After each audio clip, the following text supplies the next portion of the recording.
Hello and welcome back to Shikha Chaudhary's Commerce Tutorial. So students, हम पढ़ रहे थे about changing role of public sector. Last video में मैंने introduction आपको दे दिया था कि पब्लिक सेक्टर इंटरप्राइजेस ने हमारे इकोनॉमी में क्या क्या चेंजेस किए हैं आफ्टर इंडिपेंडेंस. ठीक है, क्या क्या चेंज करना उन्होंने स्टार्ट किया. पोस्ट 1990 क्या क्या और भी डेवलपमेंट हमारे इकोनॉमी में आए.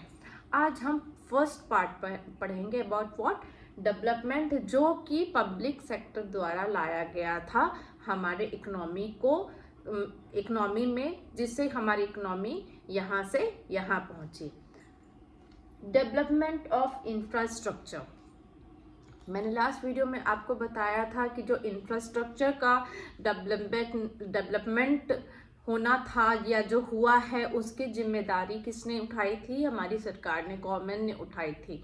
Y not private sector? Private sector ने क्यों नहीं उठाई थी? क्योंकि उनके पास ना तो इतना ह्यूज कैपिटल था, ना इतने पर्सोनल थे क्वालिफाइड ट्रेंड, ये और ना ही वो इन्वेस्ट करना चाहते थे ऐसी चीज़ों में जहाँ टाइम टेकिंग हो और कैपिटल ज़्यादा इन्वेस्ट हो और प्रॉफिट आने में बहुत डिले हो. ठीक है, तो इंफ्रास्ट्रक्चर की डेवलपमेंट की जिम्मेदारी किसने उठाई थी? हमारे सरकार ने उठाई थी, हमारी गवर्नमेंट ने उठाई थी. ठीक है, अच्छा, अब क्वेश्चन ये अराइज होता है कि इंफ्रास्ट्रक्चर का डेवलपमेंट क्यों करना था?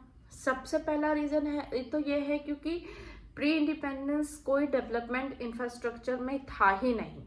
और अगर इंफ्रास्ट्रक्चर होगा ही नहीं, इंफ्रास्ट्रक्चर मीन्स व्हाट? अगर कोई कम्युनिकेशन का जरिया नहीं होगा, ट्रांसपोर्टेशन का जरिया नहीं होगा, फ्यूल्स नहीं होंगे, न्यूक्लियर एनर्जीज नहीं होंगी, ठीक है, तो कैसे हमारा इकोनॉमी जो है वो डेवलप करेगा? ठीक है, वो तो नीचे का नीचे ही रहेगा ना. ठीक है, तो गवर्नमेंट ने जब इंफ्रास्ट्रक्चर की डेवलपमेंट की जिम्मेदारी उठाई, ठीक है, तो क्यों उठाई? सबसे मेन पर्पस क्या था? सबसे मेन पर्पस था कि इंडस्ट्रियलाइजेशन का आना.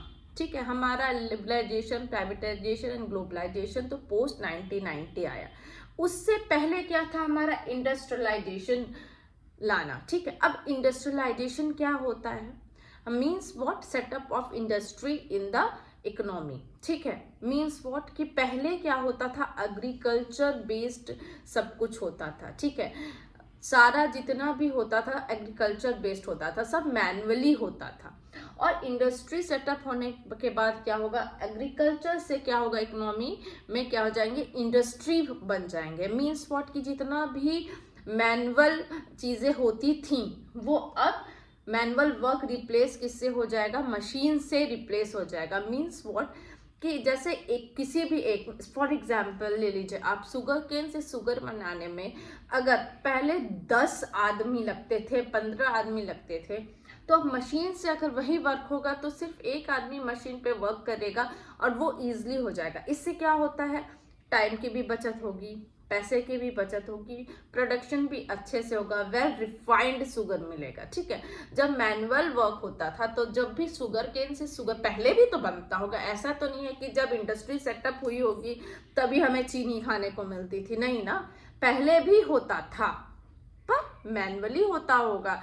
अब जैसे मान लीजिए गेहूं कूट के चावल या जो भी बनता है, ठीक है, तो मैनुअली जब होता था तो टाइम टेकिंग होता था, उतना रिफाइंड नहीं मिलता था. अब मशीन से सब वर्क होने लगा है तो इजी हो गया है, काम आसान हो गया है.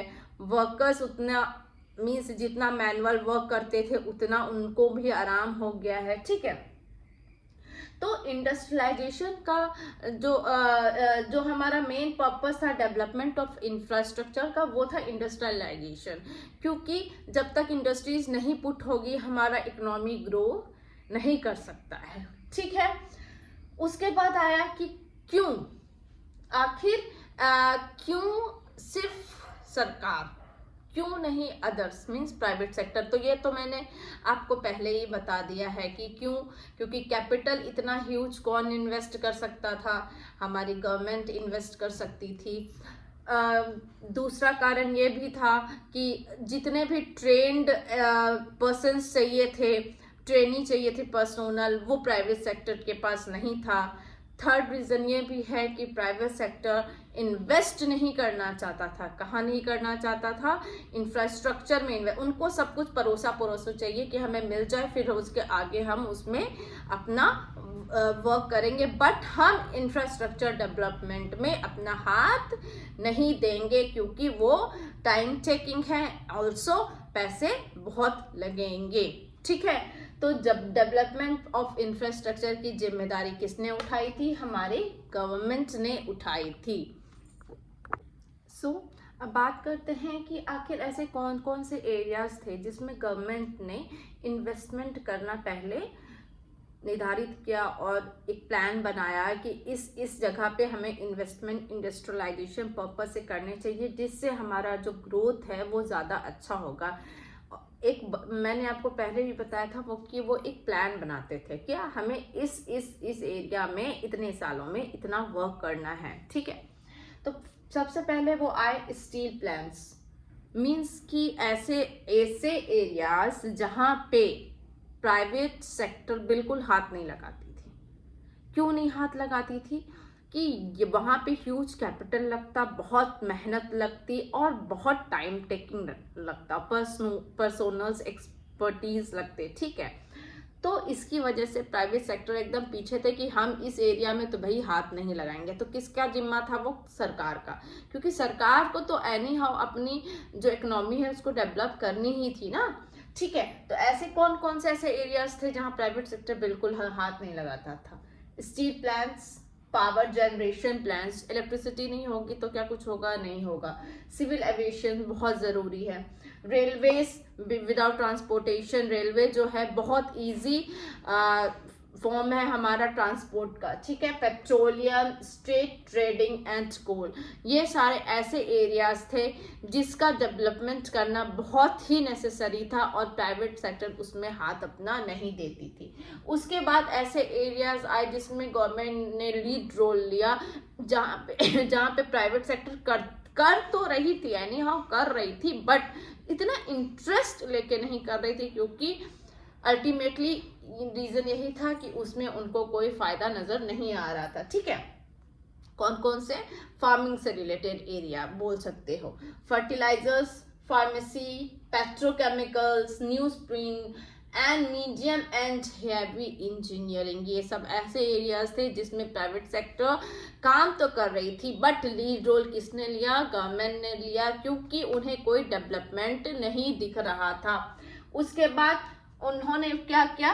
डायरेक्शन और भी दिया फ्यूचर इन्वेस्टमेंट के लिए कि हमें और कौन कौन से एरिया में इन्वेस्टमेंट करना है हमारी इकोनॉमिक ग्रोथ करने के लिए।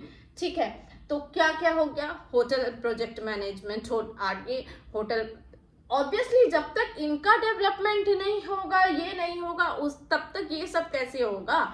जब तक हम लोग ABCD नहीं पढ़ेंगे तब तक हम लोग स्टेटमेंट कैसे लिखना सीखेंगे? हमारा स्टार्टिंग तो ABCD से ही होगा ना, उसके बाद ही तो हम स्टेटमेंट लिखना सीखेंगे ना। तो सेम सबसे पहले वो पॉइंट जगह पे डेवलपमेंट, इंडस्ट्रियलाइजेशन के लिए इंफ्रास्ट्रक्चर का डेवलपमेंट करना उन्होंने नेसेसरी समझा। जहाँ जहाँ ज़्यादा रिक्वायरमेंट थी, जहाँ जहाँ डेवलपमेंट होने थे, डेवलपमेंट जैसे जैसे जैसे जैसे होता गया तो और कहाँ कहाँ करना है उनके लिए भी तो वो पहले से सोच के रखेंगे ना। ऐसा तो नहीं है आज हमने सीख लिया ABCD, चलो सीख लिया और आगे हमें सोचना ही नहीं है कि हमें और क्या पढ़ना है। नहीं, हमें तो सब कुछ देखना है ना, इसके आगे ये, इसके आगे ये, इसके आगे ये। लाइक वैसे अब हमने 10th पास कर ली, 12th पास कर ली, तो जब 12th पास कर लेंगे तब सोचेंगे हमें क्या करना है इन फ्यूचर। नहीं, हम पहले से ही सोच के रखेंगे ना।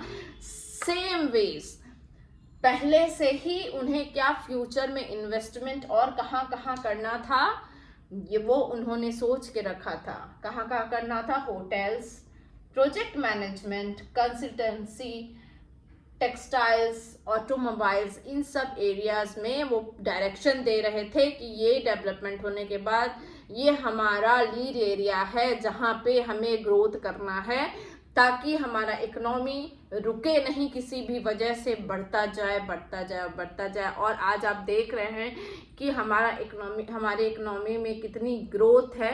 ठीक है, और वो सब किस वजह से है? हमारे पब्लिक सेक्टर की आप कह सकते हैं पब्लिक सेक्टर्स के हमारी जितने भी उन्होंने अपना दिया 100% हमारी इकोनॉमी को डेवलप करने के लिए। So it was very difficult move, बहुत करना बहुत ही मुश्किल था। हम लोग इजली बोल देते हैं कि सरकार ने क्या किया, but it was very difficult move. और आज हम लोग जिस पोजीशन पे हैं वो इन्हीं की वजह से हैं। आई होप आपको इतना तो समझ में आ गया होगा। नेक्स्ट वीडियो में हम आगे का पढ़ेंगे। प्लीज़ आपको मेरा वीडियो अगर पसंद आता है तो मेरे वीडियो को लाइक कीजिए, सब्सक्राइब कीजिए, शेयर कीजिए। Thank you.